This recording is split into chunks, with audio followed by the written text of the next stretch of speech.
జై శ్రీమన్నారాయణ. సుదర్శనవాణి పరిపూర్ణ వాస్తుకు స్వాగతం.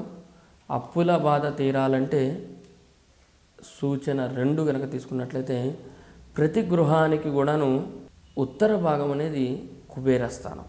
అంటే ఆ గృహం ఏ దిక్కులో ఉన్నా కానీ ఉత్తరం దిక్కు అనేది కుబేరస్థానం. మనం అందరం చూస్తూ ఉంటాం, మా గృహం ఉత్తరం ఇటేనండి అంటాడు. అంటే అది యాక్చువల్గా 0 డిగ్రీలో కనుక ఉత్తరం ఉన్నట్లయితే విశేష బలంగా ఉంటుంది. అదే కనుక ఉత్తరం కనుక 0 డిగ్రీలో లేకుండా ఏ 340, 330, 350 కనుక ఉన్నట్లయితే తప్పకుండా ఆ భాగం వలన యజమానికి అప్పులు అనేవి తీరకుండా అయిపోతాయి. అంటే ధనం అనేది ప్రాప్తించదు. ఎప్పుడైతే ధనం ప్రాప్తించదో మనం అప్పుల కోసం వెళ్ళాల్సి వస్తుంది. అంటే మన దగ్గర అమౌంట్ అనేది ఉండదు, క్రెడిట్ కోసం బయట తిరుగుతూ ఉంటాం.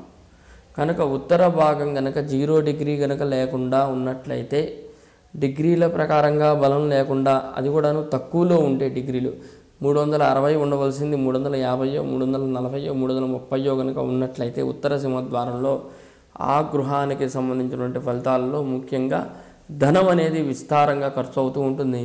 ధనం అనేది లభించదు. తద్వారా అప్పులు వణుకు బాగా పుడతా ఉంటాయి. తద్వారా యజమానికి రాను రాను సంకట స్థితి అనేది నెల నెలకు వెళ్ళే కొద్దీ కూడా సంకట స్థితి పెరుగుతుంది. తద్వారా యజమాని ముందుకు వెళ్ళే అవకాశం అనేది తగ్గుతుంది. కావున మన గృహం అనేది ఉత్తరం 0 డిగ్రీలో ఉందా లేదా అనేది చూసుకోవటం మంచి పద్ధతి. జయ శ్రీమన్నారాయణ.